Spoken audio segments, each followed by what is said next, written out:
Just an hour before my sister-in-law's wedding, I went into labor, and my mother-in-law took my phone and locked me in the bathroom, saying to hold off for a while, so that I don't steal sister-in-law's spotlight and ruin her special day. A few hours later, I woke up in the hospital and my mother-in-law was begging me not to press charges, but oh boy, her face went pale when hubby announced this.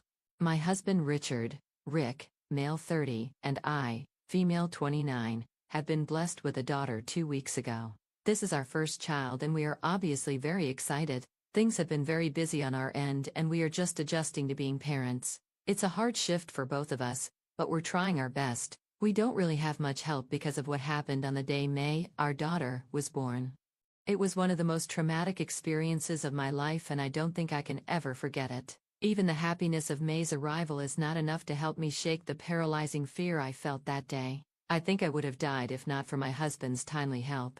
But despite the horrible event, I still feel that since it involved family, we should be a little softer with them because May is the first child in the family. But I am unsure and my judgment is clouded with all these hormones and baby duties, which is why I've come to Reddit for help.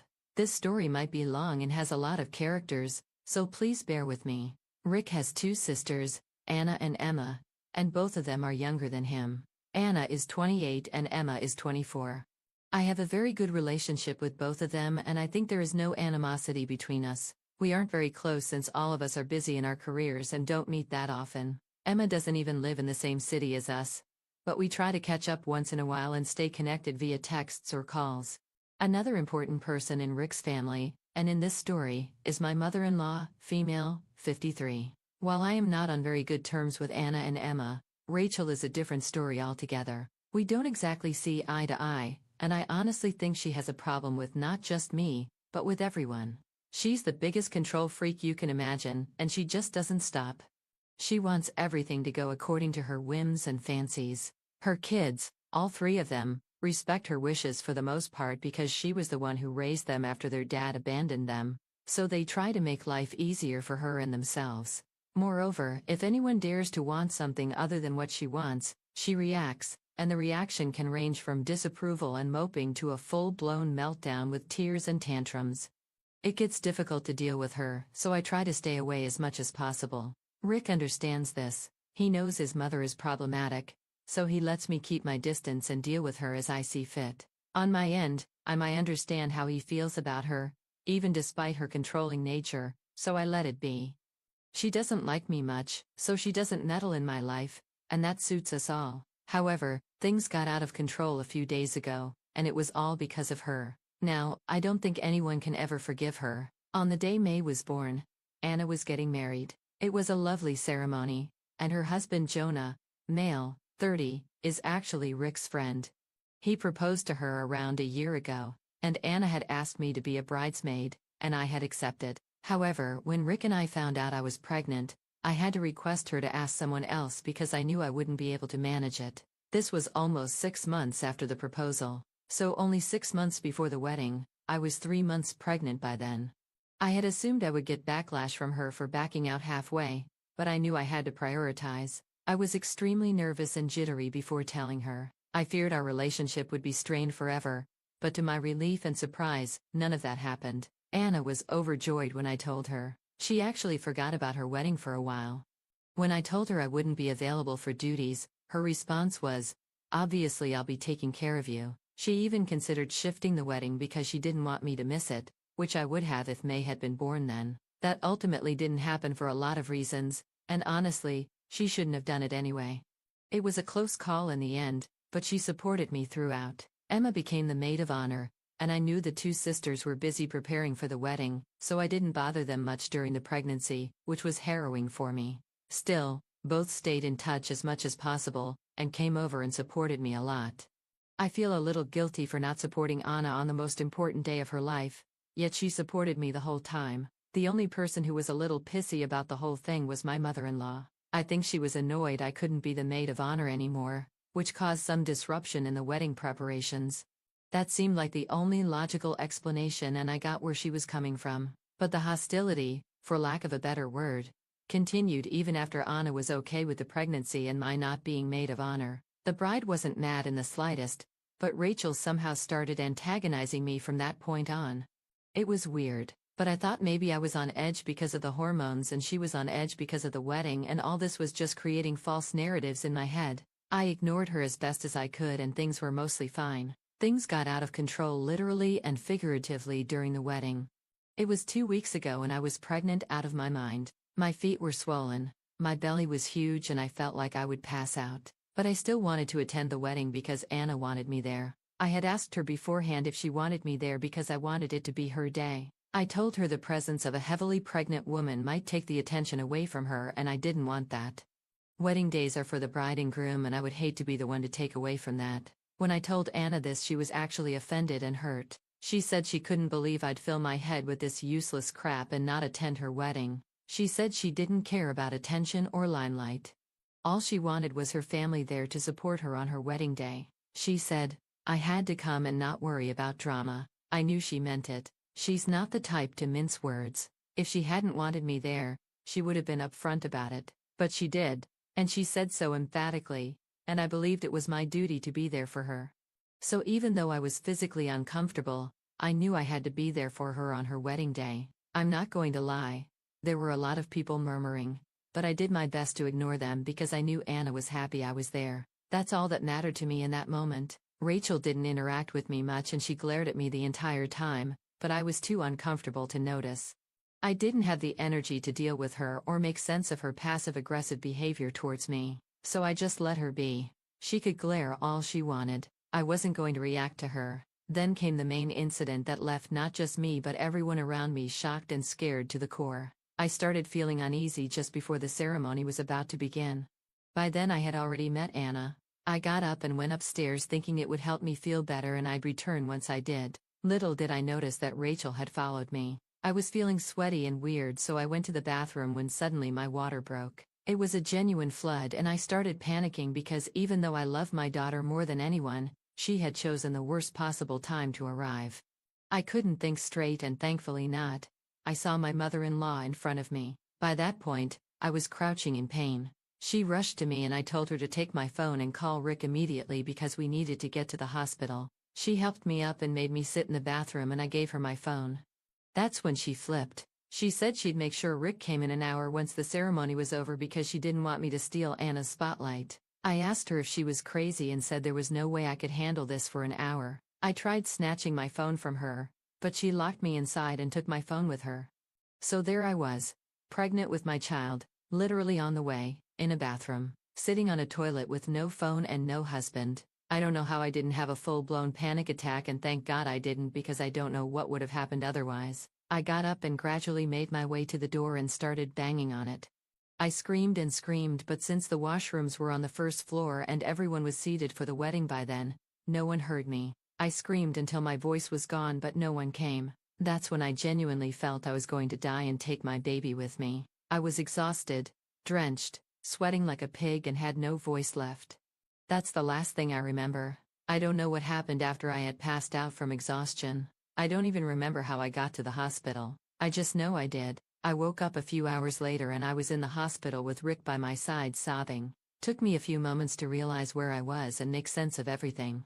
When I saw Rick crying, I assumed the worst. Everything came flooding back.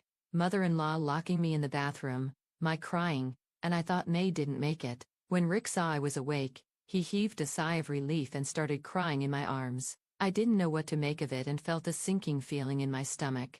Then I saw the nurse come in with a baby girl and I heaved a sigh of relief. I honestly wanted to slap Rick for messing with me like that, but he said he wasn't messing with me. He was just relieved I was okay because I was unconscious when he found me in the bathroom. I held my daughter for the first time and I don't think I'll ever be able to forget that feeling or that any better emotion than that exists in life.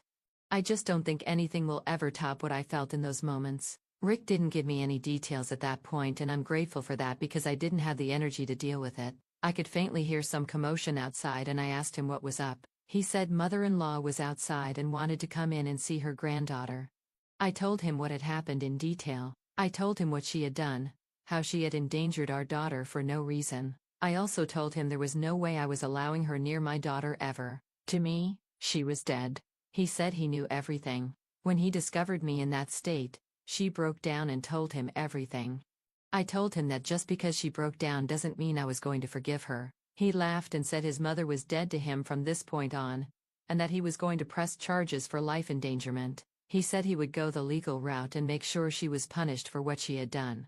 When I heard him say that, I felt a weight lifted off my shoulders. I know he loves his mother, all three of them do, but after the stunt she pulled, which could have cost me and my daughter our lives, I was in no mood to forgive her. If Rick had chosen her over me, our marriage would have been over. There would be no coming back from that. And somewhere deep down, I anticipated that he might choose his mother because despite everything, she had worked very hard to raise them. Maybe I wasn't expecting him to stand up for me the way he did. But I'm not complaining at all. If anything, it has made me love him more, if that's even possible. I asked him how the wedding went and he said it went fine. Emma and Anna were waiting for him to call so they could visit us. I asked if Anna was mad and he laughed, saying I didn't have to worry about Anna at all. She's been beaming with pride and joy, claiming that her complete family was at the wedding and that May's birth was the best gift she could have received. I had tears in my eyes when he told me that, and I told him to call them immediately. Within a few minutes, Anna, Emma, and Jonah were at the hospital with me. The best part? Anna and Jonah were still in their wedding clothes, and Anna said there was no way she was going to pass up the chance to take a wedding picture with her niece. I started bawling full on, and it was such a heartwarming moment. After the picture, I apologized to Anna for ruining her day. She hugged me and said I was looking at it all wrong. I had made her day. I told her about mother-in-law's behavior ever since we announced the pregnancy, and Anna said the only thing I did wrong was not telling them sooner. Maybe they could have put a stop to her drama. I told her I didn't want to cause trouble and Emma chimed in, saying any amount of trouble was fine as long as I was safe. I have tears in my eyes even typing this because that's when I knew they loved me like family. I wasn't just Rick's wife to them, I was family. Anna is one of the best women I know. She's so secure, so happy. No wonder she is where she is today. I really don't know how Rachel is so different from her children. It's like they saw her and realized that's not what they wanted to become. It's weird, but I don't care. It was beautiful. Mother-in-law was still outside apparently, and Anna had told her on her way in that she would make sure Rick and I pressed charges. Mother-in-law wanted to come in and meet May, but I didn't want her anywhere near me. Anna said we needed to keep ourselves safe from her. Anna apologized to me, feeling she hadn't addressed her mother's overprotective instincts or made it clear enough that she had no problem with my pregnancy. She said that if she had, maybe the incident could have been avoided. I told her she had made me feel safe and there was no way she was at fault. All the while, Rick was outside talking to mother-in-law. When I was discharged and came home with May, 2 or 3 days later, Rick told me what he and mother-in-law had talked about. He said he had informed her he would be pressing charges and that she could eat us because nothing would change that.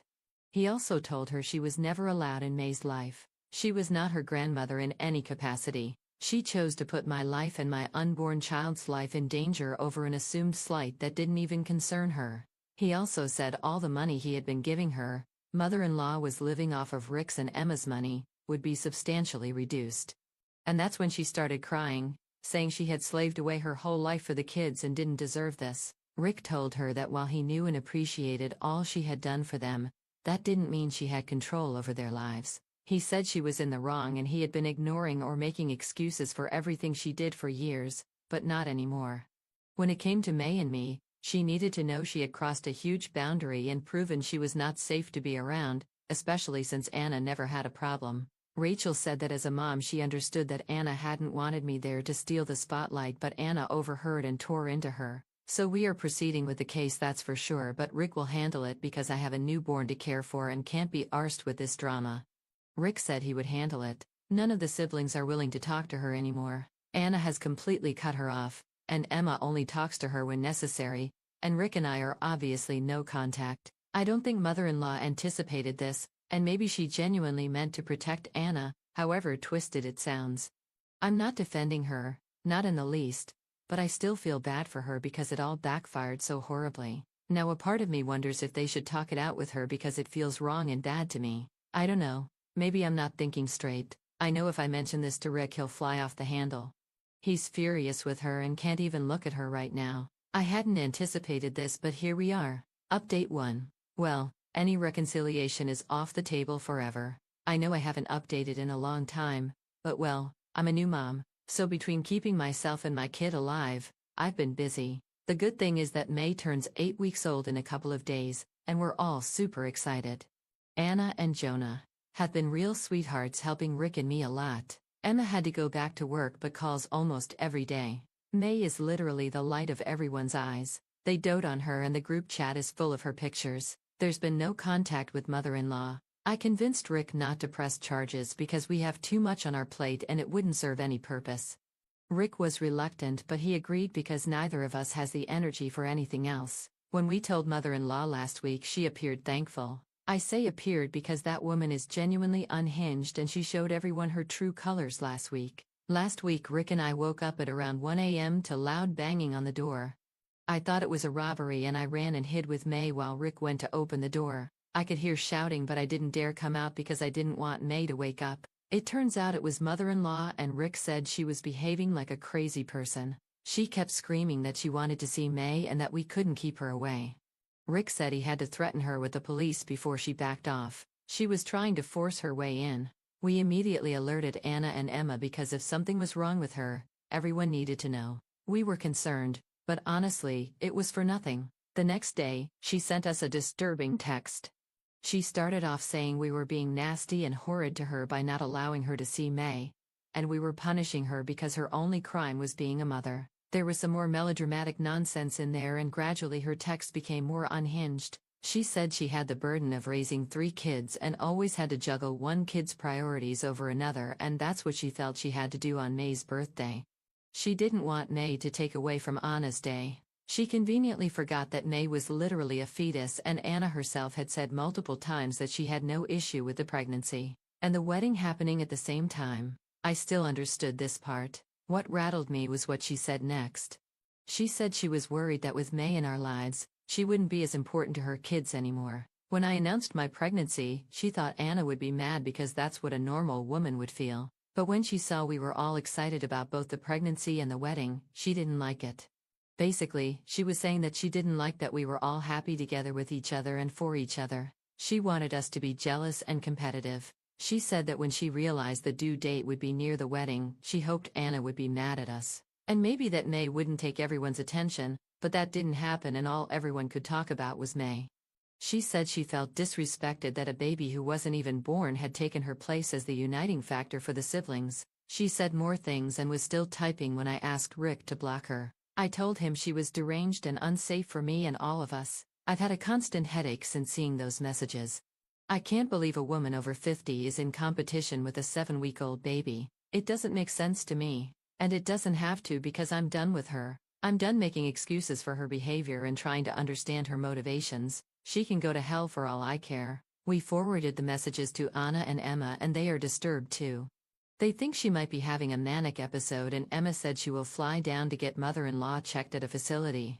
I think it's a good idea, but I'm staying out of it. This behavior is crazy and I don't want anything to do with her anymore. Update 2.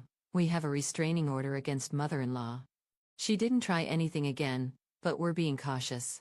Emma got her tests done and spoke to both a psychologist and psychiatrist. Everything is fine with mother-in-law. She was diagnosed with generalized anxiety disorder, but that was it. The doctor said there was no underlying medical reason for her behavior and suggested Emma take her to therapy.